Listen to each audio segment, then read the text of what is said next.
அடிக்கடி அதற்கு தண்ணீர் பாய்ச்சி ஒருவரும் அதை சேதப்படுத்தாதபடிக்கு அதை இரவும் பகலும் காத்துக்கொள்வேன். அல்லேலூயா. இந்த வசனம் நம்மளுக்கு என்ன சொல்ல வருகிறதுனா, ஆண்டவர் இது மூலமா என்ன சொல்ல வருகிறார்னா, நான் அதை காப்பாற்றி இது வரைக்கும் உங்களை என்னதான் செஞ்சுக்கிட்டு இருக்கிறாங்க, காப்பாத்துற இடத்துல யாருமே இல்ல. நீங்களதான் உங்களை முயற்சி செய்து உங்க குடும்பத்தை காத்துக்கிட்டு, உங்களையும் காத்துக்கிட்டு, உங்க பரிசுத்தையும் காத்துக்கிட்டு, உங்களுடைய நீதியையும் காத்துக்கிட்டு, உங்க பிள்ளைங்களை காத்துக்கிட்டு இப்படி ஓடிட்டு இருக்கீங்க. ஆனா ஆண்டவர் இந்த வருஷம் என்ன செய்ய போறாரா, நம்மளுக்கு வெளிப்படுத்துறாரு. என்னன்னா, அப்படிப்பட்ட உன்னை எல்லாத்தையும் காட்டிலும் விசேஷமா உருவாக்கி வச்சிருக்கிற, நீ கவலைவே படக்கூடாது. மேலே என்னை மாத்திர நம்பி இந்த வருஷம் நீ போய் பாரு, உன் வாழ்க்கை எப்படி இருக்குன்னு ஆண்டவர் என்னென்னலாம் செய்ய போறாரா. அவன் ஃபர்ஸ்ட் காப்பாத்த போறாரா. ரெண்டாவது, உனக்கு அடிக்கடி தண்ணீர் பாய்ச்ச போறாரா. ஒரு மரத்துக்கு என்ன செய்வாங்க, தண்ணியிலே நிப்பாட்டி ஒரு மரத்தை கொண்டு வந்து அடிக்கடினா, நம்மளுக்கு காலையில போய் தண்ணி ஊத்தோம்னா சாயந்தரம் தண்ணி ஊத்தும். அதுக்கு எப்ப தேவைன்னு நம்மளுக்கு தெரியும். ஒரு மரத்தை செடியை வளர்க்குறோம்னா அப்பப்ப தண்ணி ஊத்தும். அதே போலதான் நம்ம வாழ்க்கையில ஆசீர்வாதத்தினால மிதக்கிறது ஆசீர்வாதம் இல்ல, அது நம்ம வேற அழுகி போக செய்திடும்.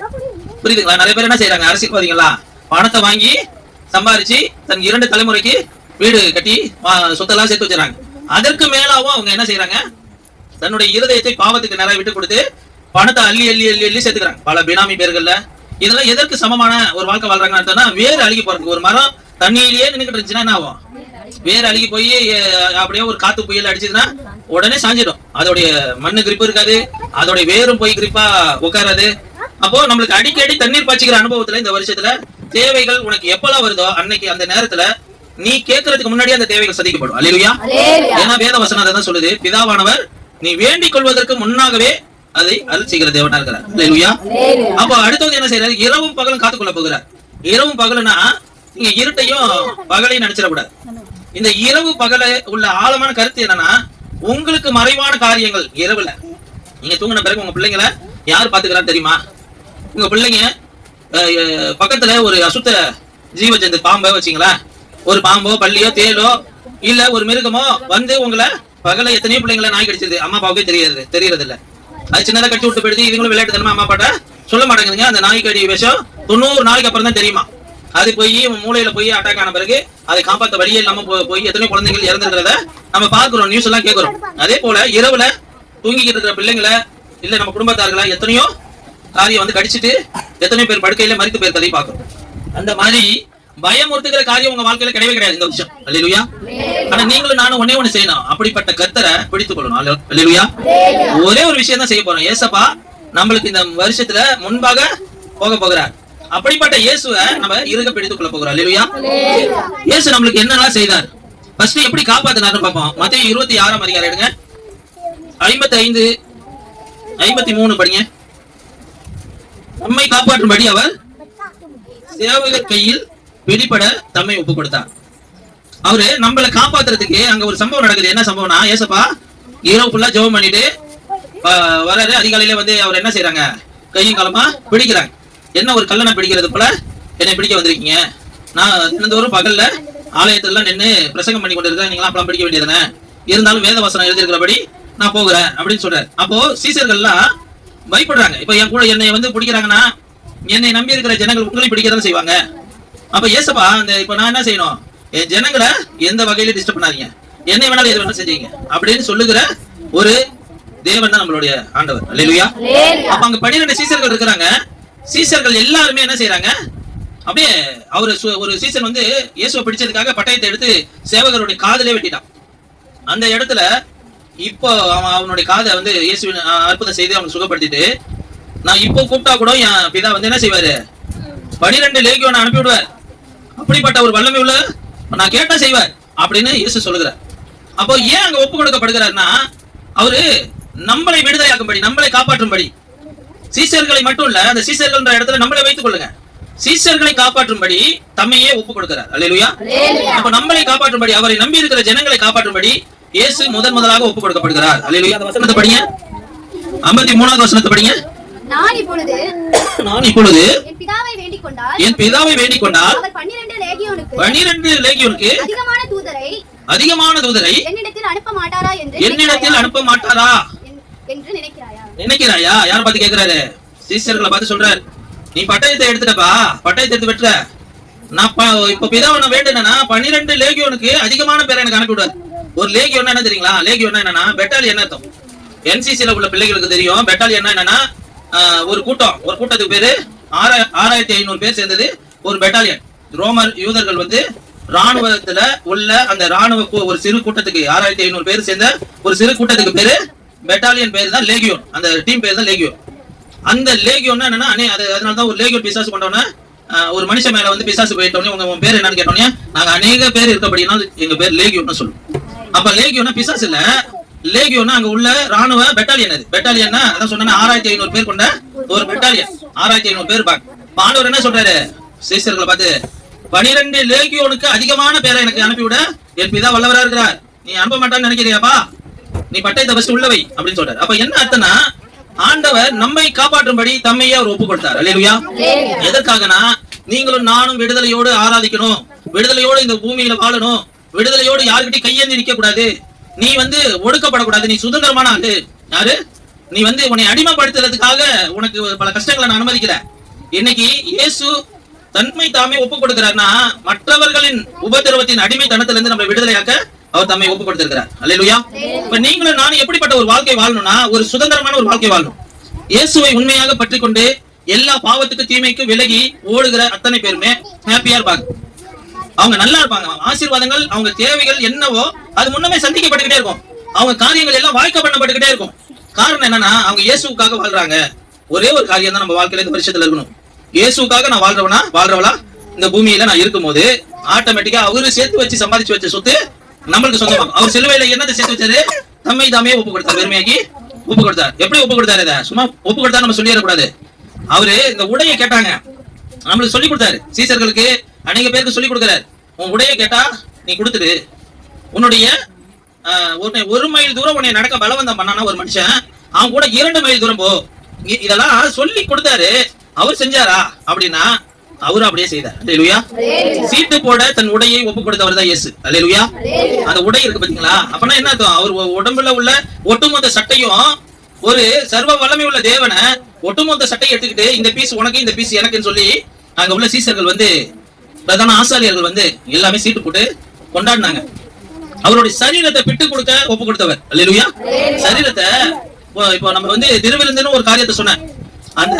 அதுல இருக்கிற அப்பத்தை என்ன செய்வோம்? பிட்டு பிட்டு பிட்டு பிட்டு கொடுப்போம். அது மாதிரி இயேசுடைய சரீரம் பிட்கப்பட்டுச்சு. அவங்க அடிக்கிற அடியில பிச்சுக்கிட்டு போனுச்சு அந்த சதையெல்லாம். நம்மள சும்மாலாம் அவருக்கு விடுதலை வாங்கி தரல பாருங்க. ஏன் இயேசுவை பார்த்தா எல்லாத்துக்கும் விடுதலை கிடைக்குன்னா இயேசு அப்படி பிட்கப்பட ஒப்பு கொடுத்தார். அல்லேலூயா. அந்த வலி வேதனை வரும்போது வேதவசனம் சொல்லுது, என்ன சொல்லுதுன்னா வாய் திறவ ஆட்டுக்குட்டியை போல அவர் இருந்தார். வலிச்சதுன்னா அம்மா அப்பான்னு கத்துவோம்ல நம்ம. அவரு வாய் திறவ ஆட்டுக்குட்டியை போல அவ்வளோ வலியை தாங்கிக்கிட்டு இருந்தார். பல பேரு காரி துப்புனாங்க. இவனா உன்னை எங்கெல்லாம் காப்பாத்த போறான் அப்படின்னு சொல்லி காரி துப்புற ஒரு உமிழ் நீர் வாங்கினார். எச்சு முகத்துல வாங்கினார். முகத்தை அவர் குறுக்கவே இல்லைன்னு போட்டு அப்படியே கொஞ்சம் கூட தன்னை அறைய வரவனுக்கு கூட அந்த முகத்தை காட்டினார். உன்னை ஒரு கணத்துல அறையன்னு நினைக்கிறவனுக்கு 2 கணத்தையும் காட்டுப்பானாரு. ஆனா ஏன்னா உன்னை அறையணும்னு ஒருத்தவன் நினைச்சிட்டானா நீ காட்டு, நான் உனக்கு வாங்கி வச்ச விடுதலைய நீ அங்க பாப்ப. அவன் கையை தான் ஓங்குவான், ஆனா கைய உன் கண்ணத்துல படவே படாது. அல்லேலூயா. அவன் கையை அப்படியே ஸ்டாப் ஆயிடும். அவன் கையை அப்படியே விலகாத கையை அப்படியே நிற்கும். உன்னை 1 மைல் தூரம் நடக்க பலவந்தம் பண்ணானா 2 மைல் தூரம் நடந்து ஏன் ஆண்டவர் சொல்றாருன்னா நீ 1 மைல் தூரம் நடந்து நீ போ ஃபர்ஸ்ட். நான் சிலுவையில உனக்கு சேர்த்து வச்சிருக்கேன் உனக்காக எத்தனையோ மைல் தூரம். அந்த சிலுவை வந்து 150 கிலோ வெயிட்டா. இப்ப ஆராய்ச்சியாளர்கள் சொல்றாங்க இயேசு சுமந்து வந்த சிலுவை எத்தனை கிலோ வெயிட்டா? 150 கிலோ வெயிட்டை தன் தோல்ல வைத்து சுமந்து கொண்டு வந்தான்னா அவர் எவ்வளவு பெரிய பராக்கிரம ஆளா இருப்பாரு. அப்படிப்பட்ட வெயிட்ட அவர் சுமந்து கொண்டு வந்து எதுக்குன்னா நீங்க தூக்குற சுமைகள் இருக்கு பாத்தீங்களா, அத்தனை சுமைகள் இருந்து விடுதலை பண்ணுவதற்கு தான். உங்களை செய்ய சொல்லுவாரே தவிர நீங்க செஞ்சு பழகி பாருங்க, அது உங்களை சேதப்படுத்தவே படுத்தாது. அதோட மேன்மையின் ஆசீர்வாதங்களை இயேசு சிலுவையில சேர்த்து வச்சிருக்கிறார். அந்த சிலுவை சொத்தை அடையணும்னா நீங்க அவருடைய பிள்ளையா இருந்தா மட்டும் தான் அடைய முடியும். இப்ப என் பிள்ளை இருக்கிறான், நான் எனக்குன்னு ஒரு வீடு வாசல் எல்லாமே ஏற்படுத்தி வச்சிருக்கிறேன்னு வச்சுங்களேன், என் பிள்ளைங்களுக்கு தானே சொந்தமாகும். அப்போ நான் என் பிள்ளைங்க வந்து எடுத்துக்கணும்னா அவன் என் பிள்ளையா இருந்தா தானே எடுத்துக்கொள்ள முடியும். என் பிள்ளையே இல்லாத ஒரு வாழ்க்கை வாழ்ந்துகிட்டு இருக்கான அவனுக்கு நான் கொடுத்துட முடியுமா? அதுக்கு ஆண்டவரை அறிஞ்ச பிள்ளைங்க எவ்வளவு உத்தமமா நடக்கிறாங்க அவங்களுக்கு எழுதி வச்சிருப்பேன். நானு ஆண்டவருக்காக வாழாத ஒரு தரதலையா அலையிற பிள்ளைங்களுக்கு நம்ம போய் கொடுத்துடணுமா? நம்ம வீட்டு பிள்ளை தான், நான் பெத்த பிள்ளை தான், நான் கஷ்டப்பட்டு வளர்த்தது. ஆனா பிற்காலத்துல அது வீணா போகுதுன்னா அதை போய் எந்த ஒரு அப்பனும் போய் இந்த வீணா போற பிள்ளைக்கு போய் கொடுத்துட்டு போயிட மாட்டாங்க. எத்தனை பேர் பாக்குறோம், எத்தனை பேர் ஆசிரமங்களுக்கு எழுதி வச்சுட்டு போறாங்க. அப்படிலாம் ஆண்டவர் வந்து ஏன் அவருடைய சொத்தை யார் தான் அனுபவிக்க முடியும்னா, அவர் சிலுவையில சேர்த்து வச்ச சொத்தை அவருடைய வழியில, அவருடைய கற்பனைகள்ல, அவருடைய வார்த்தைகள்ல நடக்கிற பிள்ளைகளுக்கு தான் அந்த சிலுவையின் ஆசீர்வாதங்களை அனுபவிக்க முடியும். அல்லேலூயா. இயேசு வழியில நடக்காதவனுக்கு எனக்கு இயேசுடைய ஆசீர்வாதம் வேணும், இயேசுடைய சமூகமோ, இயேசு சொல்லுகிற வார்த்தைகளோ, இயேசுடைய காரியங்களோ, இயேசு சொன்ன கட்டளைகளோ எனக்கு தேவையில்லை அப்படின்னம்னா எப்படி கிடைக்கும்?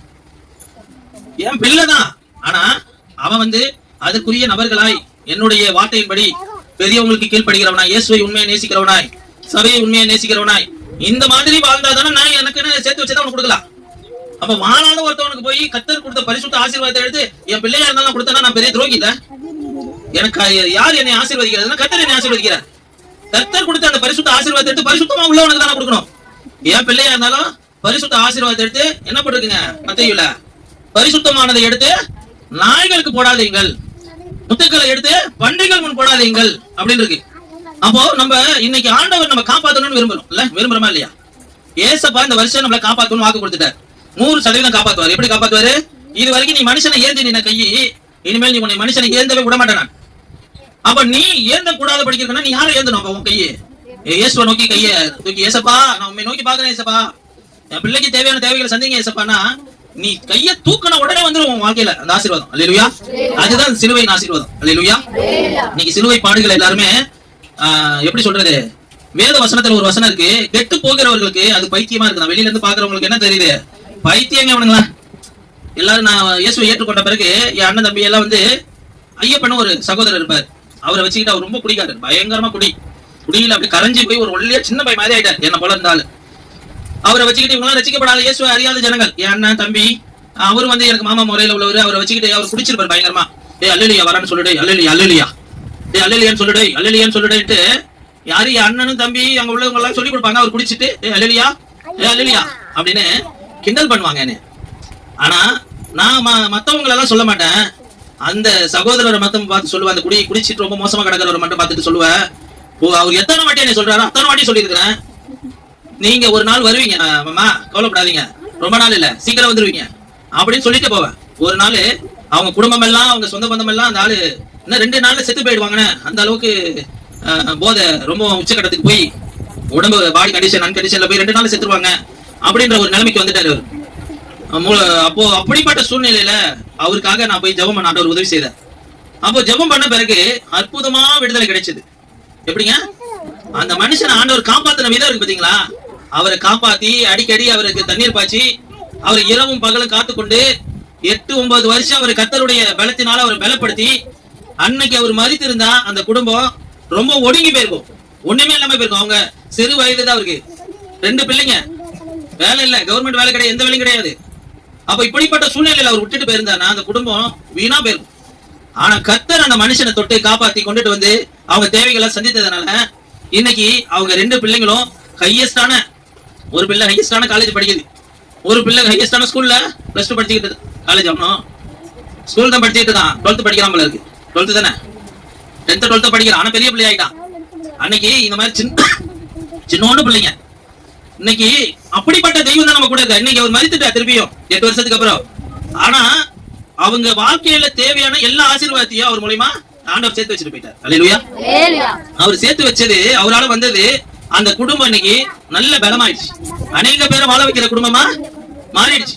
அப்ப ஒரே ஒரு மனுஷனை மறிக்க விடாம செய்து அவனை காப்பாத்துறது எதுக்குன்னா அவங்க குடும்பத்தையும் வாழ வச்சு அவங்க மூலமா அநேக பேரை வாழ வைக்கணும். இன்னைக்கு நம்ம அர்ப்பணிக்கிற ஒரு இடத்துக்கு வந்தாதான் நம்ம குடும்பம் வந்து அர்ப்பணிக்க எல்லாருமே இயேசுக்குள்ள வருவாங்க, எல்லாமே நல்லா ஆவாங்க, ஆசீர்வாதமா ஆவாங்க, எல்லாருடைய கண்கள் இருளா இருக்க கண்கள் தெளிவடையும். இன்னைக்கு ஆண்டவர் என்ன செய்வார்னா பிறவி குருடனை சுகப்படுத்துகிறவர். எல்லாத்துக்கும் அவர் சுகம் கொடுக்கறது இல்லைங்க, பாதியில வர நோய்க்கெல்லாம் ஒரு சுகம் கொடுக்கறது அவருக்கு லேசான காரியம். அவர் என்ன செய்வார்னா ஒரு மகிமையான காரியத்தை மட்டும்தான் யோசிப்பார். பிறவி குருட இது வரைக்கும் டாக்டரால குணப்படுத்தாத காரியத்தை தேவ சமூகத்துக்கு போனா குணமாவுங்க. அப்போ ஆண்டவருக்கு லேசான காரியத்தை எப்பயுமே செய்ய மாட்டார். ஆண்டவர்கிட்ட லேசான காரியத்தை நீங்க கேட்கறது அவருக்கு ஈஸியான காரியம். அரிதான காரியத்தை கேட்டு பாருங்க, பிறவில இருந்து இந்த காரியம் எனக்கு என் வாழ்க்கையில இப்படி இருக்கு ஆண்டவரே, என் முன்னோர்களால வருகிற பாவ சாபம் இப்படி இருக்கு ஆண்டவரே, என் குடும்பம் இப்படி இருக்குது ஆண்டவரே, நீங்க சொல்லி பாருங்க, அற்புதமா உங்க வாழ்க்கையின் காரியங்களை மாறுதலாய் முடிய செய்வார்.